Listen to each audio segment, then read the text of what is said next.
لا حول ولا قوة إلا بالله العلي العظيم.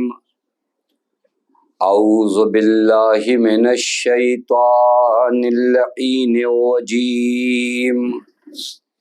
بسم الله الرحمن الرحيم. الحمد لله الذي علا في توحده ودنا في تفرده وجلا في سلطانه وعظما في أركانه وقهر جميع الخلق بقدرته وبرهانه. ثم الصلاة والسلام على أشرف الأنبياء والمرسلين حبيب الله العالمين مولا ومولى الثقلين جد الحسن والحسين مولانا أبي القاسم محمد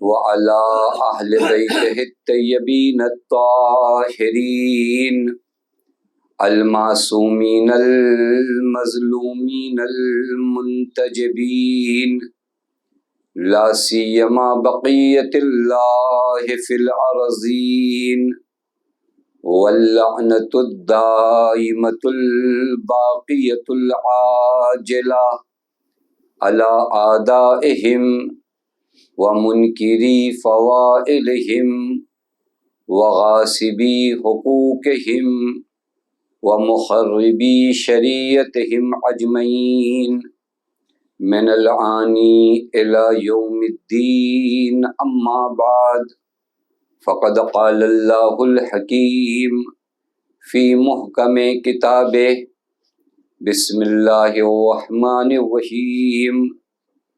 يا أيها الذين آمنوا اتقوا الله وكونوا مع الصادقين. صلوات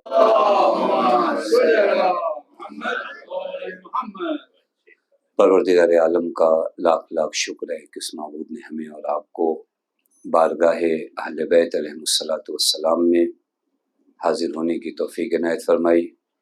ماہ محرم اور ماہ رضا وہ بہترین فرصت ہے ہم گنہگاروں کے لیے کہ اپنے آپ کو اہل بیت کی ہمراہی میں اور زیادہ طاقتور اور زیادہ قوی بنا لیں. اور یہی جو اہل بیت علیہم الصلاۃ والسلام کی ہمراہی ہے اور جو ان کا ساتھ ہے وہی انسان کو مقدس بناتا ہے، اسی سے انسان محترم بنتا ہے، وہی ہے جو آپ کو خدا سے قریب کرتا ہے.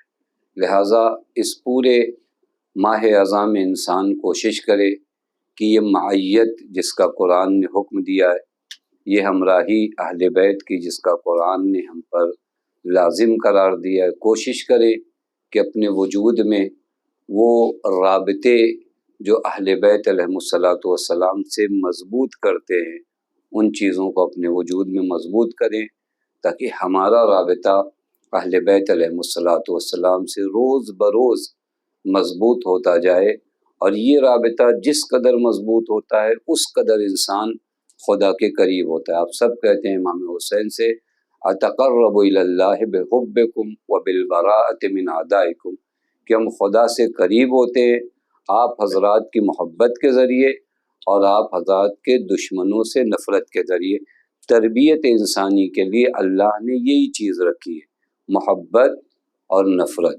محبت اچھائیوں سے، نفرت برائیوں سے. یہی انسان کی تربیت اسی سائے میں ہوتی ہے. اگر آپ دیکھیں، میں ایک روایت دیکھ رہا تھا جہاں پر جناب موسیٰ کو پروردگار عالم نے خطاب کر کے کہا یا موسیٰ هل عملت لی عملا قط، اے موسیٰ کیا کبھی کوئی کام تم نے میرے لیے کیا؟ ابھی سوال ہم جیسوں سے اگر کیا جائے تو شاید جواب نہ دے پائیں، لیکن جناب موسیٰ علی نبینا و علیہ الصلوۃ والسلام اولو العزم انبیاء میں سے، ان سے خداوند متعال سوال کرا، یا موسیٰ حل عملت لی عملا قط، کیا کبھی کوئی کام تم نے میرے لیے کیا؟ جناب موسیٰ نے فرمایا، یا رب صلیت لک، میں نے نماز پڑھی تیرے لیے پڑھی، تصدقت لک، میں نے صدقہ دیا، انفاق کیا تیرے لیے دیا، میں نے جو بھی کام کیا ہے، ذکرت لک، میں نے ذکر تیرا کیا تیرے لیے کیا۔ یعنی جناب موسیٰ علی نبینا و علیہ الصلوۃ والسلام کے عمل میں کوئی ریا کا تو امکان نہیں ہے، نبی ہیں، اولو العزمیہ انبیاء میں سے، جو کچھ کیا میں نے تیرے لیے کیا، ذکر پڑھا، تجھے تیرے لیے صدقہ دیا، تیری نماز پڑھی، صمت لکا، روزہ رکھا، سب کچھ تیرے لیے کیا۔ کنی یا موسیٰ صلیتا، تم نے نماز پڑھی، فلکا نور، یہ نماز تمہارے لیے کام آئے گی، یہ نور ہے۔ تصدقتا فہو ظل لکا، تم نے صدقہ دیا تو کل قیامت کے دن یہ صدقہ، یہ انفاق جو تم نے کیا تمہارے سر پہ سایہ ہوگا۔ صمتا، روزہ رکھا تو یہ روزہ رکھنا جنت من النار، یہ در حقیقت جہنم کی آگ سے تمہیں بچائے گا۔ وَأَيُّ عَمَلٍ عَمَلْتَ لِي، تم یہ بتاؤ کہ کون سا کام تم نے میرے لیے کیا۔ نماز پڑھی وہ نور ہے، ذکر کیا وہ برہان ہے، تم نے روزہ رکھا وہ تمہارے جنت کے لیے، جہنم کے لیے سپر ہے، صدقہ دیا، یہ تمام کام بینیفٹ تمہیں ہے۔ ایو عمل عملت لی، کون سا کام تم نے میرے لیے کیا۔ اب جناب موسیٰ ادب جانتے ہیں حضور خدا میں، حضور خدا کا ادب یہ ہے کہ خدا جب سوال کر رہا ہے تو یعنی کچھ بتانا چاہ رہا ہے۔ جناب موسیٰ نے فرمایا، یا رب میرے اللہ تو بتا کون سا کام انجام دوں جو صرف تیرے لیے ہو۔ تو فرمایا، یا موسیٰ حل والیت ولیا لی وحل آدیت عدوا لی، موسیٰ کیا کبھی کسی سے محبت کی ہے میرے لیے، اور کیا کبھی کسی سے دشمنی کی ہے میرے لیے؟ جناب موسیٰ روایت فعلم موسیٰ ان افضل الاعمال الحب فی اللہ والبغض للہ، روایت کریے اب جا کر جناب موسیٰ نے اس چیز کو جان لیا کہ عبادتوں میں سب سے افضل عبادت یہ ہے کہ انسان محبت بھی خدا کے لیے کرے اور نفرت بھی خدا کے لیے کرے۔ اسی سائے میں انسان کی تربیت ہوتی ہے، یہیں پر جب انسان محبت کرے خدا کے لیے، نفرت کرے خدا کے لیے، تو یہیں سے وہ اچھائیوں کے قریب آتا ہے، برائیوں سے دور ہوتا ہے۔ ہم اہل بیت علیہ الصلوۃ والسلام کی ولایت کو جو قبول کرتے ہیں وہ اسی وجہ سے کہ نحن اصل کل خیر، کہ تمام خیر کی اصل کون ہے؟ یہ حضرات ہیں۔ اور فرمایا عدونا اصل کل شر، اور ہمارے دشمن جو ہیں ہر برائی کی اصل وہ ہیں، یعنی اگر خیر کائنات میں کہیں دیکھ رہے ہو تو ہم ہیں، اور اگر برائی کہیں دیکھ رہے ہو تو ہمارے دشمن۔ اسی لیے آغا دولابی ایک بہت بڑے عالم دین تو فرماتے تھے، جب بھی جہاں بھی کبھی کسی اچھے کام کو دیکھو، کسی سے بھی دیکھو، تو فوراً صلوات پڑھو، چونکہ اصل ہر کام اور ہر خیر کی اہل بیت ہے۔ اللہم صلی علی محمد، کیونکہ اچھائیاں اگر کہیں آئی نا، اصل کل خیر ہم ہیں، اصل کل خیر، مولا فرماتے نحن اصل کل خیر، کائنات میں جو کچھ خیر ہے وہ ہمارے یہاں سے، یعنی منبع اصل کل خیر ہم ہے۔ بس جب منبع اصل کل خیر ہے تو ہم انہی کی بارگاہ میں جائیں گے اپنے وجود کو مبارک کرنے کے لیے۔ اسی بنیاد پر اس حکمت 150 کا انتخاب کیا گیا، جہاں کائنات کا امیر آپ سے ہم سخن گفتگو کر رہا ہے، حضرت امیر آپ کو اور ہمیں واعظ کر رہے ہیں کہ کیسے نہ بنو۔ میں نے عرض کیا تھا اب تک ہم واعظ سنتے تھے کہ کیسے بنو، حضرت امیر نے یہاں پر لہجہ بدل دیا اور فرمایا لا تکن، ان لوگوں میں سے نہ قرار پاؤ۔ ہمارے علاوہ کون حضرت امیر کی باتوں کو دل کے کانوں سے سنے گا؟ چونکہ ہم نے تو اقرار کیا ہے کہ مولا ہم آپ کی ولایت میں، اور ولایت کا معنی ہوتا ہی ہے کہ مولا ہماری جان، ہمارے مال، ہماری اولاد، ہمارے نفس پر ہم سے زیادہ حق آپ کا ہے۔ اب غور کریے گا، یہ مولا کا معنی یوں نہیں کہ آپ محبت کریے، نہیں، مجھ پر مجھ سے زیادہ اختیار آپ کا ہے، میری اولاد پر مجھ سے زیادہ اختیار آپ کا ہے، میرے مال پر مجھ سے زیادہ اختیار آپ کا۔ یہ اس سائے میں جب آپ چلیں گے نا تو پھر اس کے بعد بندگی کے وہ راستے طے ہوں گے جو صدیوں میں نہیں طے ہوتے نا، علی کی ولایت میں آ کر وہ راستے لمحوں میں طے ہوتے۔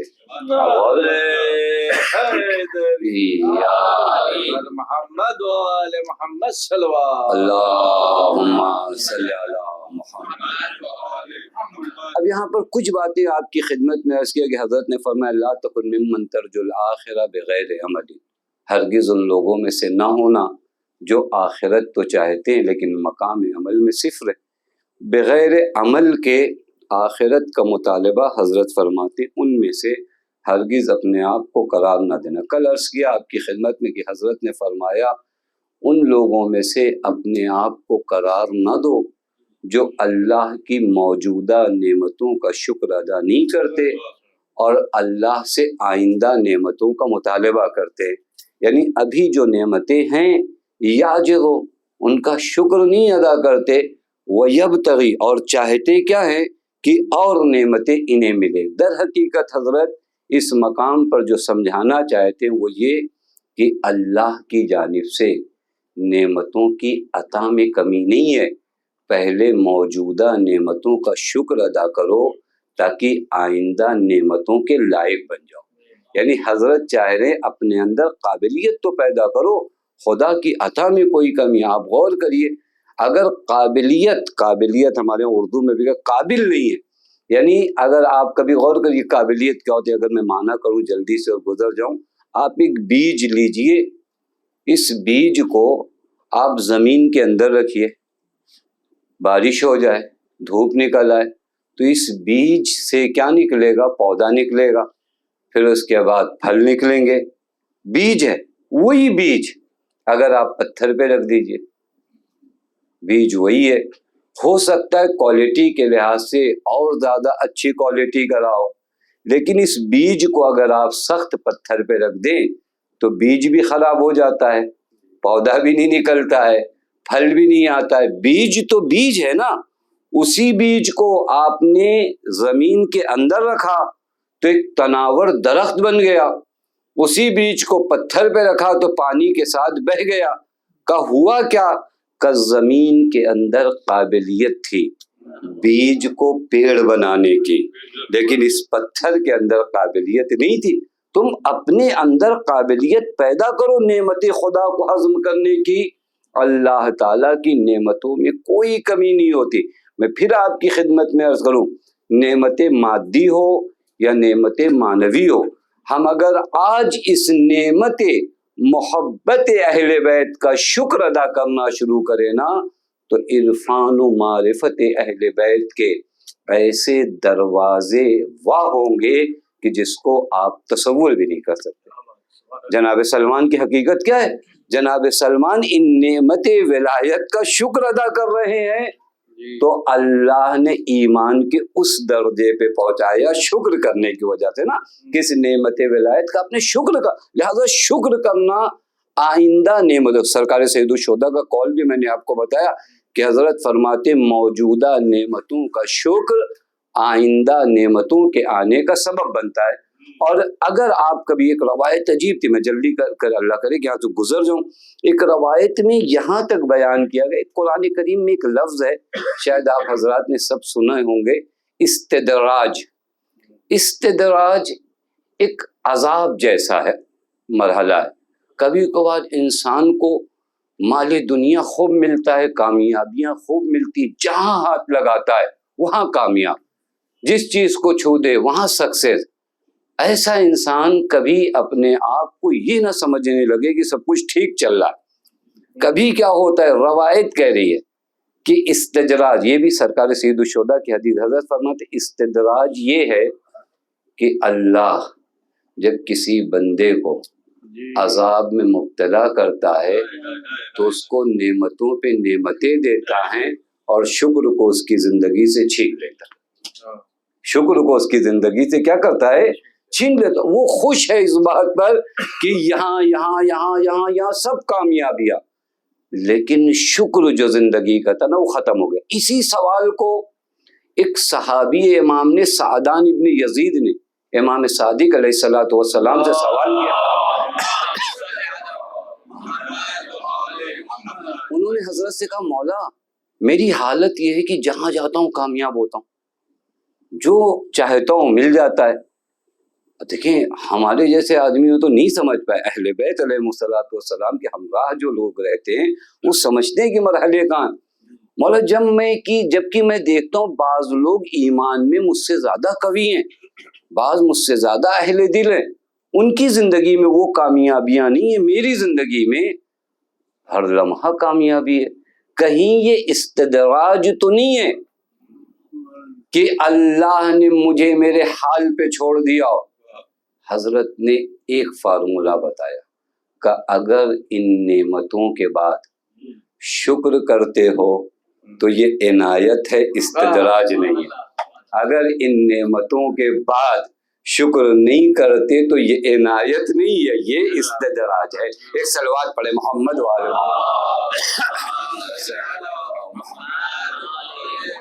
لہذا یہ مرحلہ شکر ہمارے لیے بہت ضروری ہے. حضرت کیا فرماتے ہیں, اپنے آپ کو آئندہ نعمتوں کے لائق بناؤ. کیسے مولا اپنے آپ کو آئندہ نعمتوں کے لائق بناؤ؟ موجودہ نعمتوں کا شکر ادا کرو تاکہ اللہ تعالیٰ آئندہ نعمتیں جو تمہارے انتظار میں ہوا ہیں. آج جو آپ کی خدمت میں بہت تیزی کے ساتھ بیان کرنا ہے وہ بہت اہم مرحلہ ہے. حضرت فرماتے ہیں کہ ان میں سے نہ بنو, چونکہ بات چلے لا تکن, ایسے نہ بنو. حضرت فرماتے ہیں لا تکن ینہا ولا تنہی ویامر بما لا یاتی. ان لوگوں میں سے نہ قرار پاؤ جو لوگوں کو تو روکتے ہیں برے کاموں سے لیکن خود برے کام میں مرتکب ہوتے ہیں, جو دوسروں کو خیر کاموں کا دعوت دیتے ہیں اور خود ان کی زندگی میں خیر نہیں ہوتا. اب آپ تھوڑی دیر کے لیے اگر اس مرحلے کو غور کریے کہ ہم نیکیوں کی دعوت دیں اور خود نیکیوں سے دور ہوں, ہم لوگوں کو برائیوں سے روکیں اور خود برائیوں میں غرق ہوں. حضرت فرماتے ایسے لوگوں میں سے نہ قرار پانا. یعنی حضرت بتا رہے ہیں کہ اگر کسی کی تربیت کرنا چاہتے ہو تو تربیت کا پہلا اصول یہ ہے کہ پہلے خود عمل کرو پھر لوگوں کو دعوت عمل دو. یہ واقعاً آپ تھوڑا سا غور کریے. آج ایک بہت مرحلہ جہاں آ کر مشکل پھنستی ہے کہ اثر نہیں ہو رہا ہے, لوگ چینج نہیں ہو رہے ہیں. سب سے پہلے تو آپ کو خود چینج ہونا تھا. سب سے بڑا معلم آپ کو اپنے آپ کے لیے بننا تھا. واقعاً آج آپ دیکھیں ہم سب دوسرے کی ٹیچنگ کرنا چاہتے, ہم سب دوسرے کو سدھارنا چاہتے. وہ پہلا کام یہ نفس بیچارہ تھا. قرآن کہتا اتامر الناس بالبر, تم لوگوں کو نیکی کی دعوت دیتے ہو, وہ تنسو خود بھول گئے اپنے آپ کو. یہاں سے دعوت شروع کرو. یعنی سب سے پہلی دعوت اگر دینا ہے تو اپنے آپ کو دو. قرآن کے لہجے بڑے سخت ہیں اس مرحلے میں. یا ایھا الذین آمنوا لما تقولون ما لا تفعلون, اے صاحبان ایمان کیوں وہ باتیں کہتے ہو جو کرتے نہیں ہو. آپ غور کریے گا, کیوں وہ کہتے ہو جو کرتے نہیں, یعنی کیوں اپنے آپ کو اپنی زبان کو تھکا رہے ہو. کیونکہ جب تم خود کرتے نہیں ہو تو پھر اس چیز کی دعوت دینے کا تمہیں حق نہیں ہے. آپ غور کریے گا, حضرت فرماتے ان لوگوں میں سے نہ بننا. مومن وہ نہیں ہے جو زبان کا دھنی ہو, مومن وہ ہے جو عمل کا دھنی ہو. آپ غور کریے گا, مومن زبان سے نہیں کھیلتا. زبانی دین ایک واویلا مچاتا ہے. آپ دیکھ لیجئے, بیٹھا لیے 10 گھنٹہ صداقت پہ اشرا ہو گیا لیکن نیچے اترتے ہی جھوٹ بولا, ختم ہو گئی. آپ نے دین سے نزدیک کرنے کے بجائے لوگوں کو دین سے دور کر دیا. آپ غور کریے, روایت کہتی المومن قلیل الکلام وکثیر العمل والمنافق کثیر الکلام قلیل العمل. یہی بات ہے, مومن بولتا کم ہے کرتا زیادہ ہے, منافق بولتا زیادہ ہے کرتا کم ہے. آپ غور کریے حضرت فرماتے ہیں ان لوگوں میں سے اپنے آپ کو نہ قرار دینا جو بولتے بہت ہیں، مقام عمل میں جب آتے ہیں تو مقام عمل میں زیرو ہیں. یہ اثر نہیں ہے. روایت آپ میں واقعاً اگر اس باب میں داخل ہو جاؤں تو اس قدر روایت ہے. وہ انسان جو واعظ کرے اور خود نہ عمل کرے اس کی مثال اس بارش کی طرح ہے جو پتھر پہ پڑتی ہے اور پانی گر جاتا ہے. اس کا واعظ بھی دل پر پڑتا ہے اور یہ واعظ گر جاتا ہے.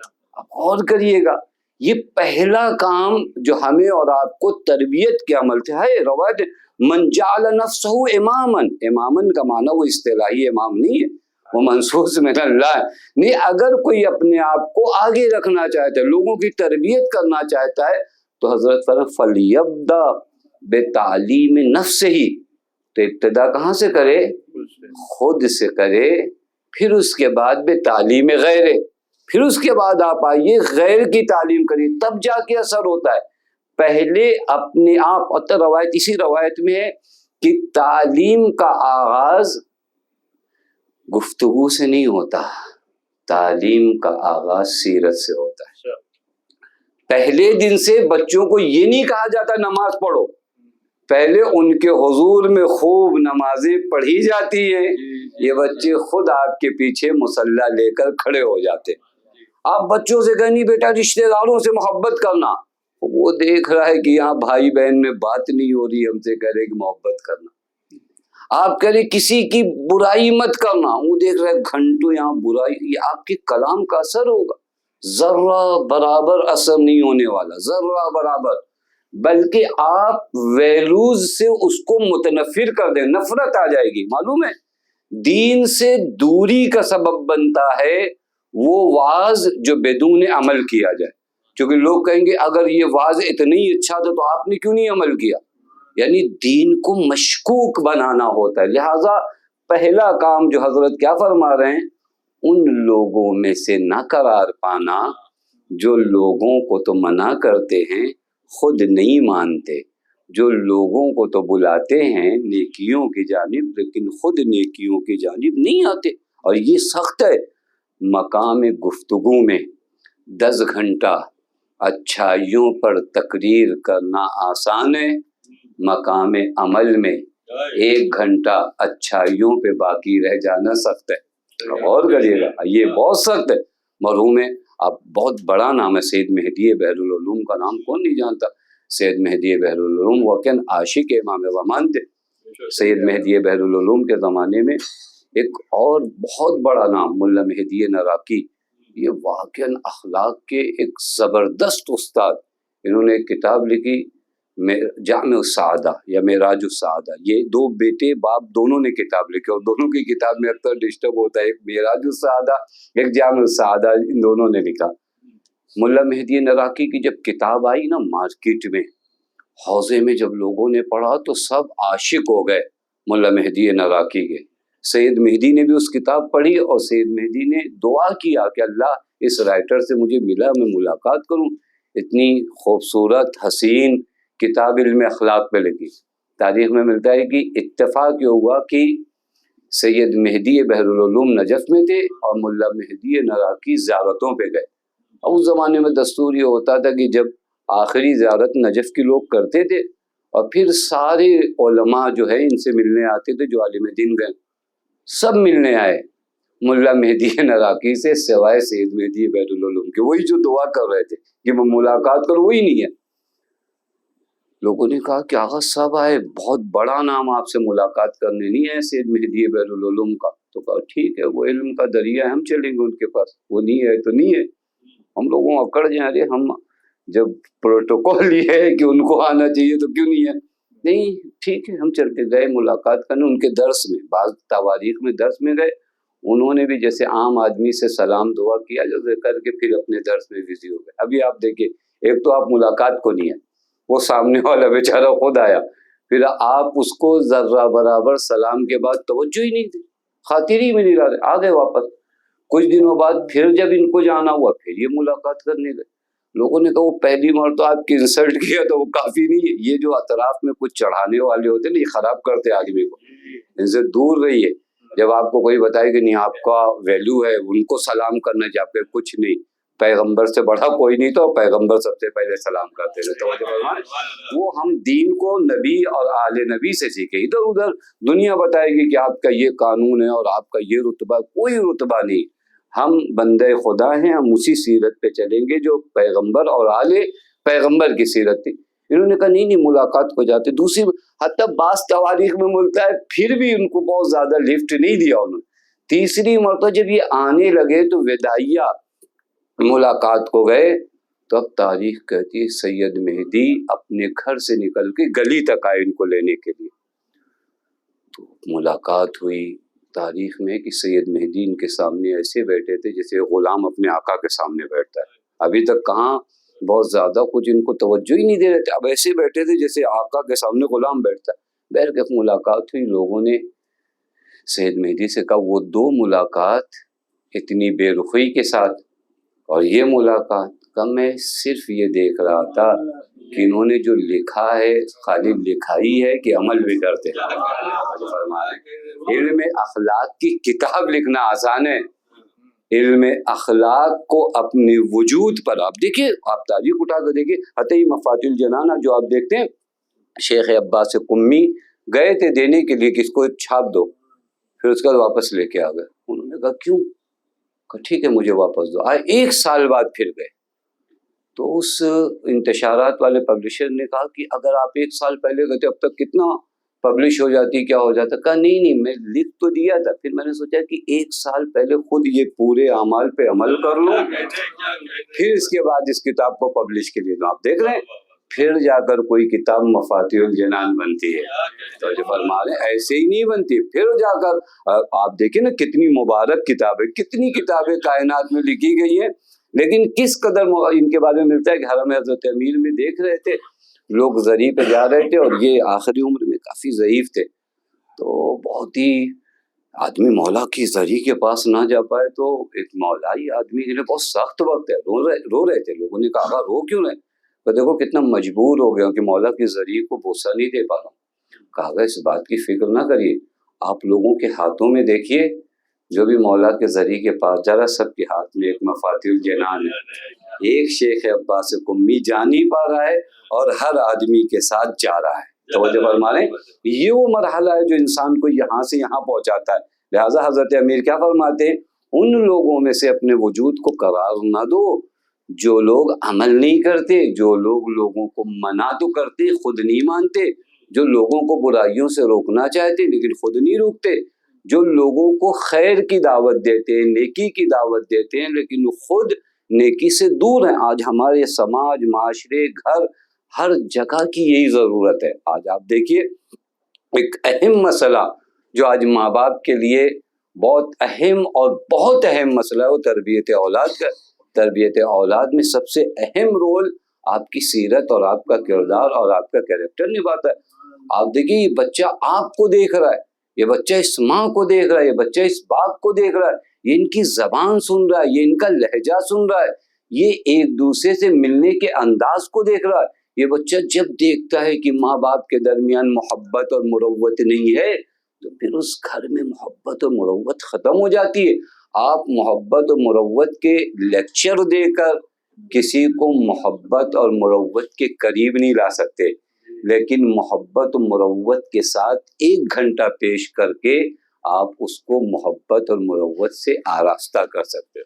یہ وہ مرحلہ ہے جو انسان کو پہلے مرحلے میں، حتیٰ بعض مقامات پہ کہ انسان اپنے وجود کو عمل کے ذریعے آراستہ کرے۔ یہ بولتا ہوا انسان، یہ چپ بھی رہے گا، اس کا عمل اس کے سامنے بولے گا اور لوگوں کو دین کے قریب لائے گا۔ حضرت فرماتے ہرگز ان لوگوں میں سے نہ ہونا۔ پھر میں تیزی کے ساتھ آگے پڑھوں، حضرت فرماتے ہیں اور پھر ان لوگوں میں سے نہ ہونا یحب الصالحین ولا یعمل عملهم وَيُبْغِضُ الْمُذْنِبِينَ وَهُوَ كَانَ أَحَدُهُمْ، ہرگز ان لوگوں میں سے نہ ہونا جو اچھے لوگوں سے محبت تو کرتے ہیں لیکن اچھے لوگوں کے کردار پہ عمل نہیں کرتے، جو گنہگاروں سے نفرت تو کرتے ہیں لیکن گناہوں سے دور نہیں ہوتے۔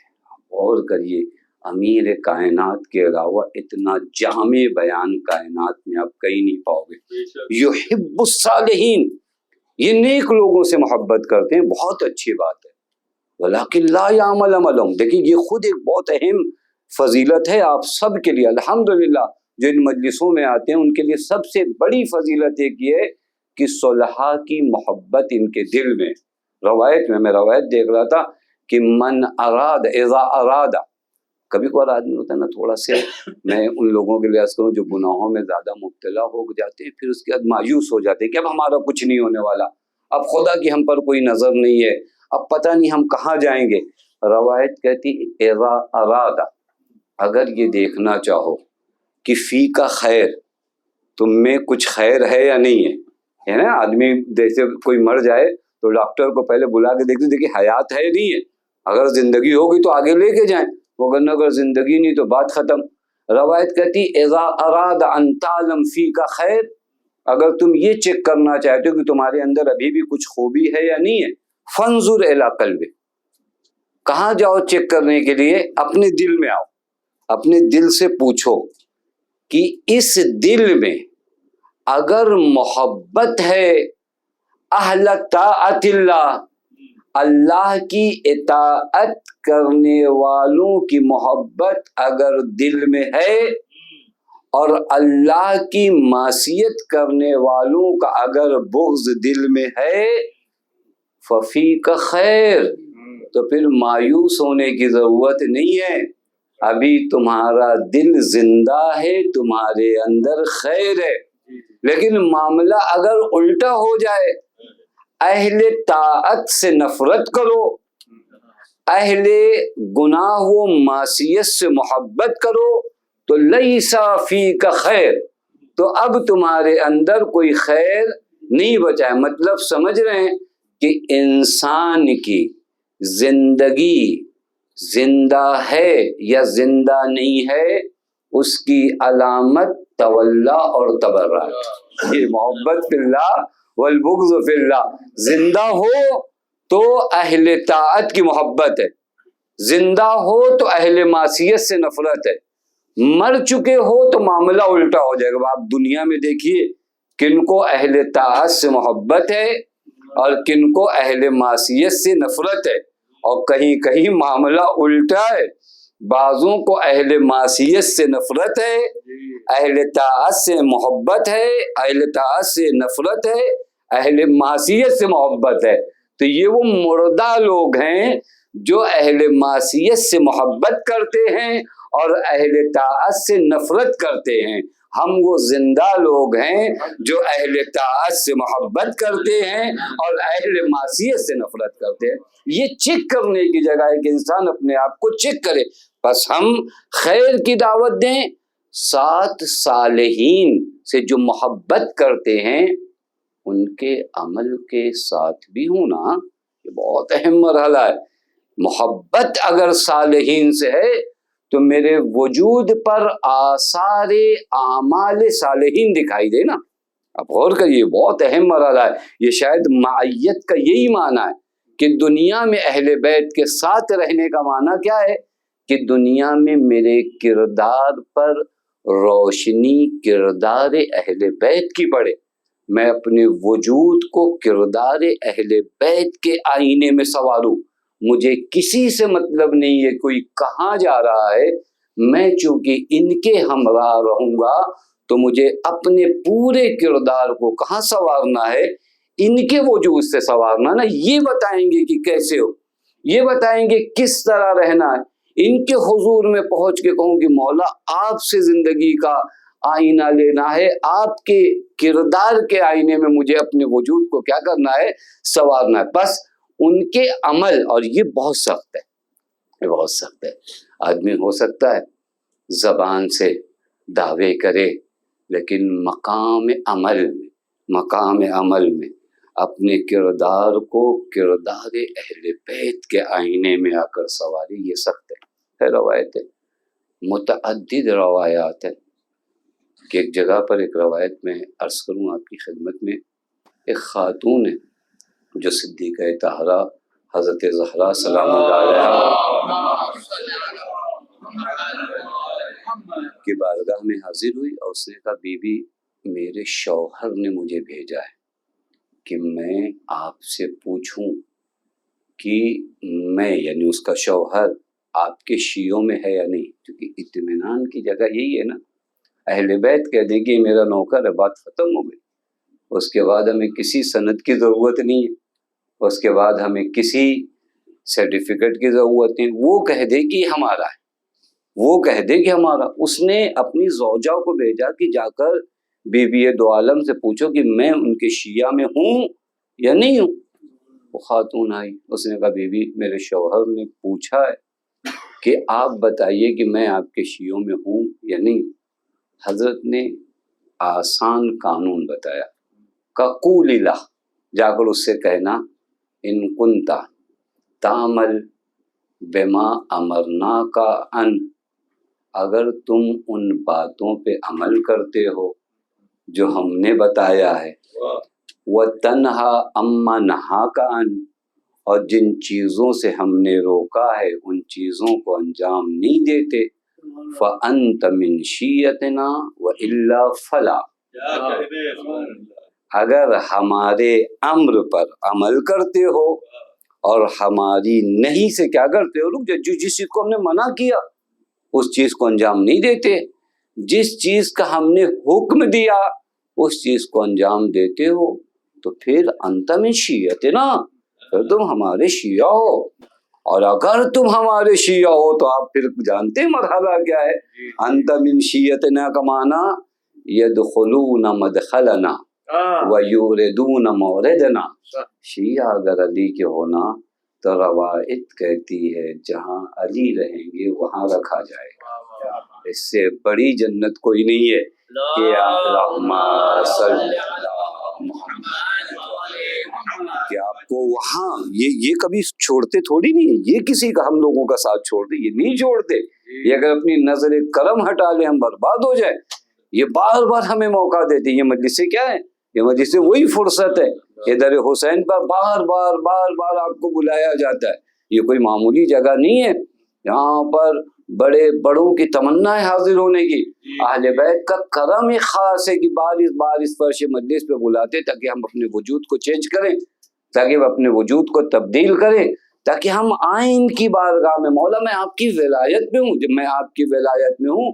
تو میرے وجود میں آثار بھی وہی دکھائی دے نا صالحین کے، یہ بہت اہم مرحلہ ہے۔ آپ جا کے چھٹے امام سے پوچھئے، امام جعفر صادق علیہ السلام نے جو اپنے شیعوں کی کوالٹی بتائی، کیا بتائی؟ الور، پہلی کوالٹی ہے کہ یہ گناہوں سے دور ہیں، الاجتہاد، ان کی زندگی میں کاہلی نہیں ہے، یہ کوشش، تلاش، محنت، دنیاوی لحاظ سے بھی اخروی لحاظ سے بھی، یعنی ایسا نہیں کہ جہاں ہیں چلو اسی، نہیں، اجتہاد۔ اس کے بعد فرمایا ادائی لمانہ الی البر والفاجر، ہمارے چاہنے والوں کی نشانیوں میں یہ کہ یہ امانتوں میں خیانت نہیں کرتے، امانت پہ فرق نہیں پڑتا کوئی مومن رکھ کر جائے یا کوئی فاجر رکھ کر جائے، یعنی ان کی کوالٹی میں یہ کہ امانتوں میں خیانت نہیں کرتے۔ یہ وہ لوگ نہیں ہیں جو کہے کہ نہیں اپنا ہے تو اس کو واپس لوٹا دیں گے، یہ غیر ہے تو اس کا نہیں، اگر آپ اہل بیت علیہ الصلوۃ والسلام کے شیعوں میں سے ہو تو امانتوں کی ادائیگی، ان چیزوں، آپ پوری تاریخ اٹھا کر دیکھیں نا، امانتوں کی کیا ادائیگی ہے۔ آپ کو میں بتاؤں واقعا دشمن جن کی امانت داری پہ بھروسہ کرے وہ اہل بیت ہے۔ دشمن، اپنوں کی تو بات مت کریے نا۔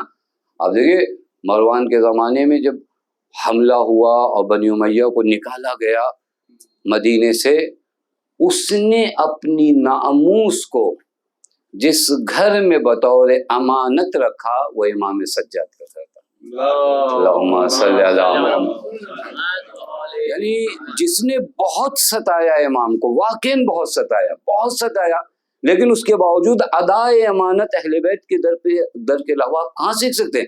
لہذا حضرت فرماتے ہیں کہ تم ہمارے چاہنے والے کب ہو؟ لتبعون آثارنا، تم ہمارے آثار کی پیروی کرو، آثار اہل بیت کی ہمیں پیروی کرنا ہے، ہم ان آثار کی پیروی کریں اور پھر ان مذنبین کے عمل سے اپنے آپ کو دور کریں۔ آپ ابھی کبھی غور کریے نا، تولا و تبرا زبان سے، پھر مقام عمل میں ہمیں ان کے ہر عمل سے نفرت ہو، ہر عمل سے نفرت ہو، اور اہل بیت کے ہر عمل سے محبت ہو۔ یہی تو ہے نا دین، دین اس کے علاوہ ہے۔ ہر عمل جو اہل بیت کے در سے ملے ہمیں جان سے پیار ہو، ہر عمل جو دشمن اہل بیت کے گھر ہو ہمیں جان سے زیادہ نفرت ہو، یہی تو ہونا چاہیے۔ یہ وہ چیز ہے جو ہمارے وجود میں آنی چاہیے۔ حضرت فرماتے ہیں ان لوگوں میں سے نہ ہونا یحب الصالحین، جو صالحین سے تو محبت کرتے، لا یعمل عملهم، لیکن صالحین کا عمل انجام نہیں دیتے۔ بہت زیادہ علم میں نوجوان بچوں کے لیے عرض کروں، کبھی کبھار ہم معلومات کے پیچھے زیادہ بھاگتے، یہ بھی پڑھ لو، وہ بھی پڑھ لو، یہ بھی پڑھ لو۔ نہیں، معلومات ایک مرحلہ ہے، جتنا معلوم ہو اس پر عمل کر کے جو آپ آگے جاؤ گے وہ معلومات جمع کرنے سے کہیں زیادہ امپورٹنٹ ہے۔ روایت میں کہ انسان جو معلوم ہے اس پر عمل کرے قبل اس کے کہ دیگر معلومات کے چکر میں جائے۔ مثلا 2-4 باتیں بھی اگر ہم کو دین کی پتہ ہے اسی پہ آپ عمل کریے، وہ آپ کی زندگی کا نسخہ ہے۔ آپ ان باتوں پہ عمل کیجئے جو آپ کو پتہ ہے، اللہ ان باتوں کو سکھا دے گا جو آپ کو پتہ نہیں۔ میں فارمولہ بتا رہا ہوں آپ کو کہ آپ کو جو باتیں پتہ ہے، اب ہم کو لگتا ہے کہ کچھ ایسا بتاؤ کہ آڑا ٹیڑھا ہو، وہ ٹیڑھی زبان میں ہم مانتے ہی نہیں نا۔ اگر سیدھا کسی کو آپ نے بسم اللہ لکھ کے دیا تو نہیں مانتا، جب تک وہ ایسا نہیں لکھ دو کہ وہ پڑھا نہیں جائے پھر لگتا ہے کہ کچھ اچھا لکھا ہے۔ نارمل دین نے آپ کو بتایا کہ نماز پڑھو، روزہ رکھو، کوئی ایسا عمل بتائیے کہ جس میں 12:30 بجے اٹھنا ہو، 1:30 بجے ایسے بیٹھنا ہو، 12 بجے ٹیڑھا بیٹھنا۔ دین نے جو بتایا نارمل عمل آپ انجام دیجیے، یہی نماز، یہی روزہ، یہی حج، یہی صداقت، یہی خمس، یہی زکوٰۃ۔ ہم کیوں عجوبہ و غروبہ چیزوں کو دیکھنے کے بعد یقین ہوتا ہے کہ ہاں یہ پہنچا سکتا ہے؟ اتنا امپورٹنٹ ہوتا تو وہ واجب نہیں ہوتا۔ اللہ نے اگر وہ عمل اتنا اہم ہوتا تو اس کو چھپا کے رکھتا، کہتے نہیں یہ کرو۔ نماز کو بھر بھر کہہ رہا پڑھنے کے لیے، پھر بھی آپ کہیے کہ کوئی پریشان ہے کہ نماز وقت پہ پڑھو گے، یہ تو مولانا نے ٹھہرا دیا۔ کوئی اچھے بتاتے عمل، خوب یہ نماز اول وقت بہت کام کی ہے۔ نماز کسی کو کہیے کہ کوئی ذکر بتائے کہ صلوات پڑھو، تو کہتے ہیں یہ تو سب کو آتا ہے۔ خوب سب کو آنے کا مطلب یہ نہیں ہوتا کہ صلوات کی عظمت کم ہے۔ اللہم صلی اللہ، روایت ہے کہ من اکثرکم، تم میں سے اقربکم الیہ فی یوم القیامہ، تم میں سے سب سے زیادہ قریب قیامت میں مجھ سے کون ہوگا؟ دیکھیں اب اس سے بڑی بندگی کیا ہے کہ آدمی قیامت میں پیغمبر سے سب سے قریب ہو۔ پیغمبر فرماتے قیامت میں مجھ سے سب سے زیادہ قریب وہ ہوگا جو دنیا میں سب سے زیادہ مجھ پہ صلوات پڑھتا ہوگا۔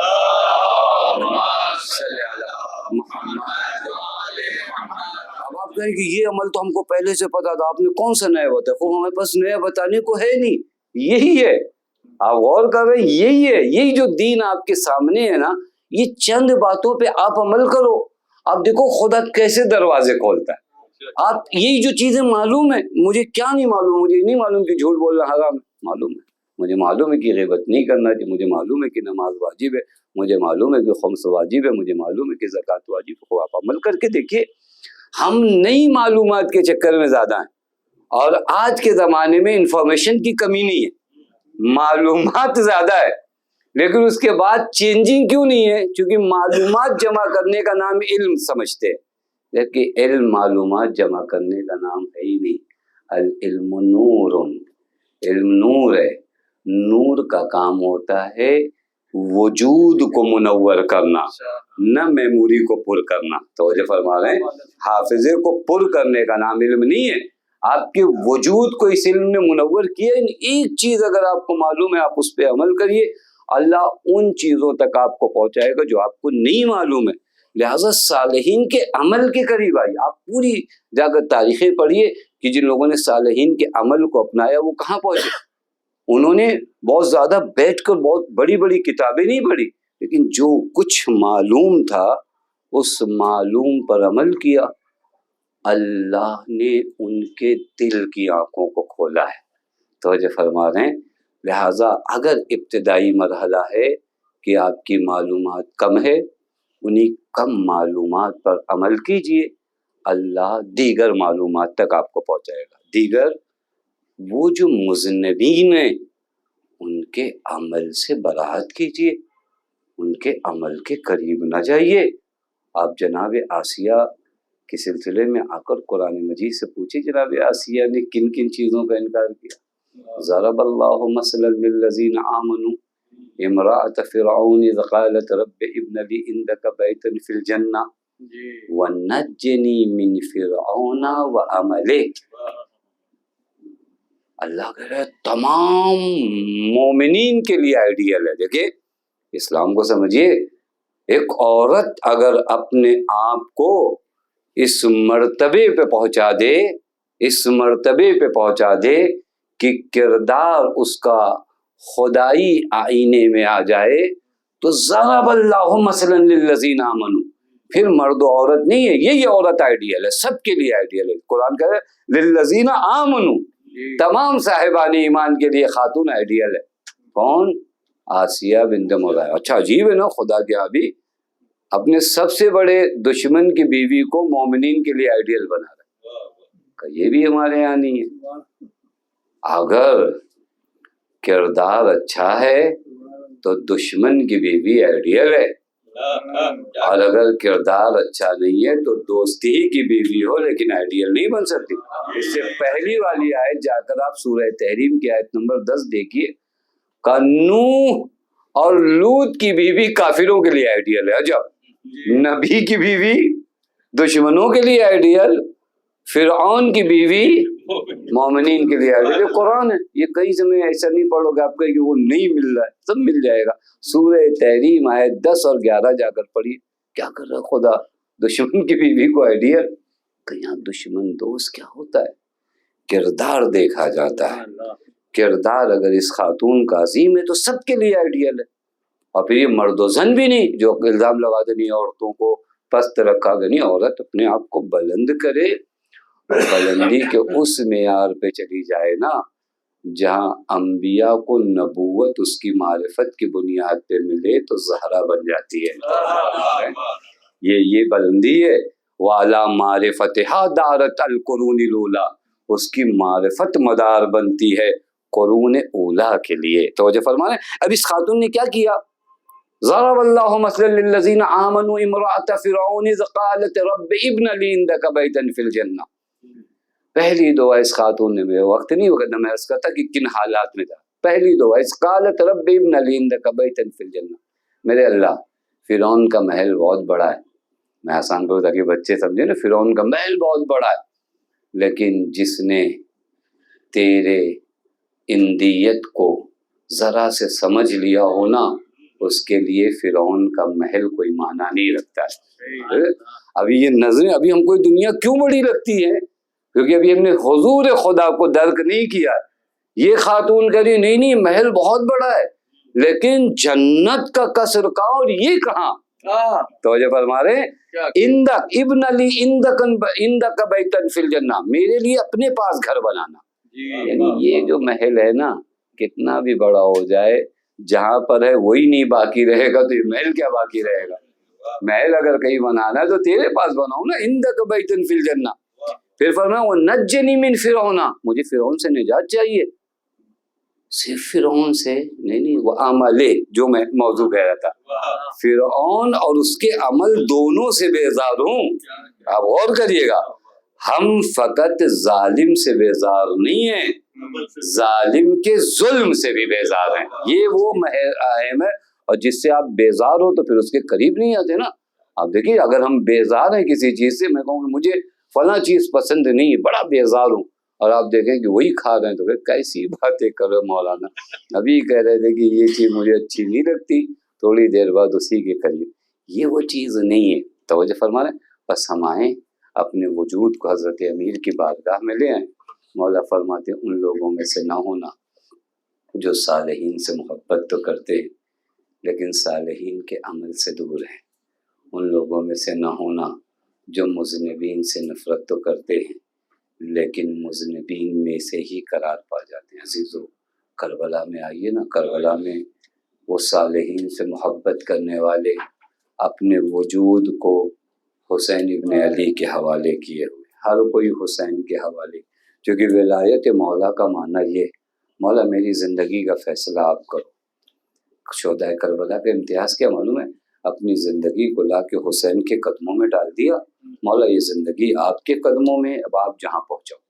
پھر حسین نے ایسی زندگی عطا کی کہ اس کے بعد اس زندگی کا خاتمہ نہیں نکلا، کہیں خاتمہ نہیں۔ آج مرثیے میں جس شہزادے کا ذکر ہوا نا، وہ بھی واقعاً معرفت حسین کی انتہا پہ تھا۔ کون؟ جناب قاسم۔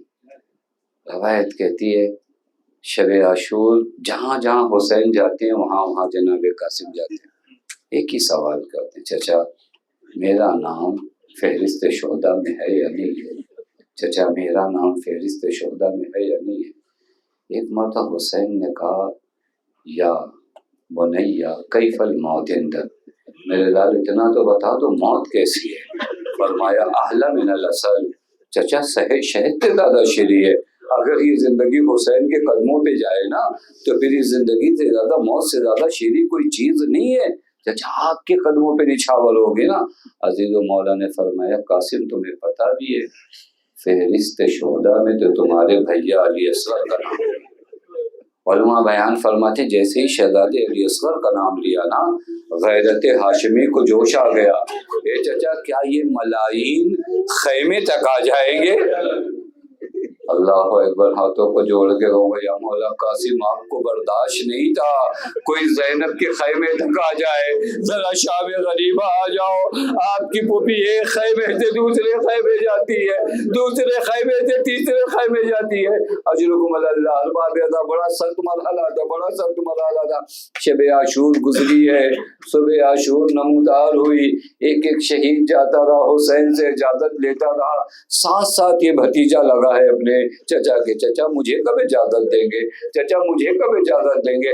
آپ تصور کریے یتیم بچے کو کوئی مرنے کی اجازت دیتا ہے، ارے حسین نے بڑے لاڈ و پیار سے قاسم کو پالا ہے، مرنے کی اجازت دے تو کیسے دے؟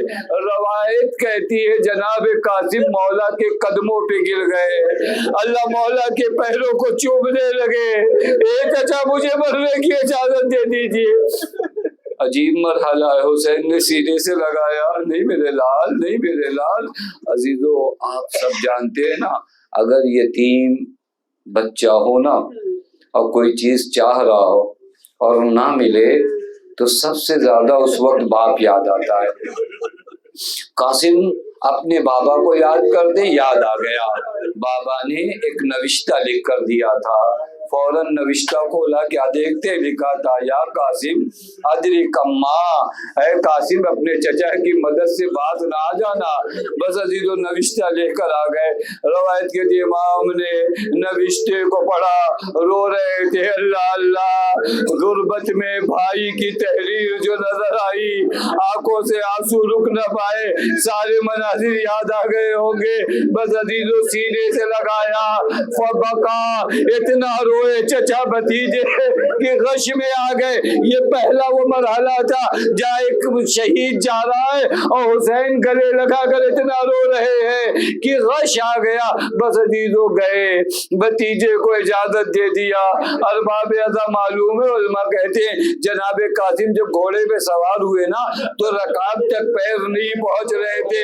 اللہ اللہ، یہ جو جا رہا ہے نا ابھی رکاب تک پیر نہیں پہنچ رہا ہے، لیکن جب آئے گا نا ارے پیر زمین پہ نشان کھینچتے ہوئے آئے گے۔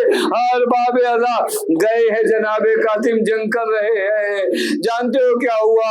ظالموں کو واصل جہنم کر رہے ہیں۔ ایک ملعون آگے بڑھا، اس کے بیٹوں کو مارا تھا، اب اس ملعون پر حملہ کیا، اس نے اپنے دوستوں کو بلایا، اس نے اپنے ساتھیوں کو بلایا۔ ارباب ازا قیامت آ گئی، ادھر سے حسین نکلے اس نے اپنے ساتھیوں کو بلایا. بس عزیزو جانتے ہو کیا ہوا؟ ارے گھوڑے کی ٹاپیں تھی، ادھر کے گھوڑے ادھر، ارے ادھر کے گھوڑے ادھر. قاسم آواز دیتے رہے یا اما ادرکنی، یا اما ادرکنی، اے چچا مدد کیجئے. اب جو حسین پہنچے کنارے لاش قاسم، ایک مرتبہ کہے میرے لال ارے اپنے چچا کو معاف کرنا، تم چچا کو پکار رہے تھے، چچا تمہاری مدد نہ کرے.